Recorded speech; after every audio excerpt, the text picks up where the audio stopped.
Star Odisha ନ୍ୟୁଜ୍ର 10ମ ପ୍ରତିଷ୍ଠା ଦିବସ ଭୁବନେଶ୍ୱର ସ୍ଥିତ ଗୀତ ଗୋବିନ୍ଦ ସଦନଠାରେ ଅନୁଷ୍ଠିତ ହୋଇଯାଇଛି। ଷ୍ଟାର ଓଡ଼ିଶା ନ୍ୟୁଜ୍ର ସଭାପତି ଶ୍ରୀମତୀ ଶୁଭଲକ୍ଷ୍ମୀ ଦାସଙ୍କ ତତ୍ତ୍ୱାବଧାନରେ ଏହି ଉତ୍ସବ ପାଳିତ ହୋଇଯାଇଛି।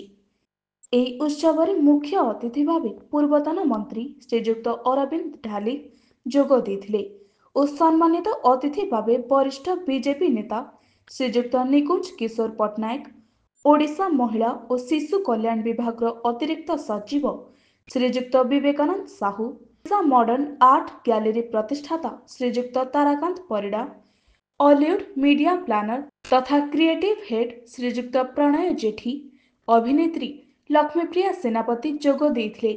ପ୍ରଥମେ ଏହି ଉତ୍ସବରେ ଅତିଥିମାନଙ୍କ ଦ୍ୱାରା ଦୀପ ପ୍ରଜ୍ୱଳନ କରାଯାଇଥିଲା। ପରେ ଅତିଥିମାନେ ଷ୍ଟାର ଓଡ଼ିଶା ନ୍ୟୁଜ୍କୁ ଏକ ସୁନ୍ଦର ବାର୍ତ୍ତା ଦେଇଥିଲେ। आज स्टार न्यूज ओडिशार आज 10ମ वार्षिक उत्सव थिला। एथिरे एमाने 10 वर्ष बहुत निष्ठार सहित त्यागर सहित न्यूज परिवेशन कर आसी एवं बहु लोकंकर मध्य याद्वारा उपकार होती। आज बहु व्यक्तित्व को आज सम्मानित करेंगे जो मान विविध क्षेत्र में जो माने गुण गारिमा अच्छी आज से सम्मानित कर मंच करेंगे।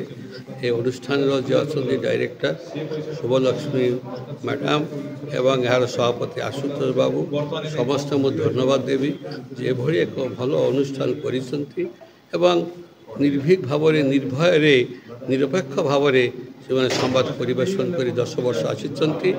एथिरे समस्त अनुष्ठान कर्मकर्ता मानक एवं ये अनुष्ठान उत्तरोत्तर उन्नति हो यह मु प्रभु जगन्नाथ पाखरे शिव बाबा पाखरे प्रार्थना करुछि।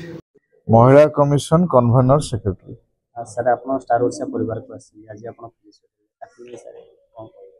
स्टार ओडिशा आज जो 10 वर्ष पूर्ति अवसर रे मु सेमान को अशेष अशेष शुभेच्छा अभिनंदन जनाऊँगी एवं तांकर भविष्यत कार्यक्रम जेन सुरखुरी चालू सेथिपाई मध्य मु तांको शुभेच्छा जनाऊँगी। सर आम तो देखुंती सर विभिन्न प्रकार गणमाध्यम विभिन्न प्रकार न्यूज बासुची तेणु सर ये सत्यता को समस्ते पछघुंचा दियंती न्यूज करने तेणु समाज को कौन आप वार्ता रहा ट्रुथ प्रिवेल्स सत्य जय हो।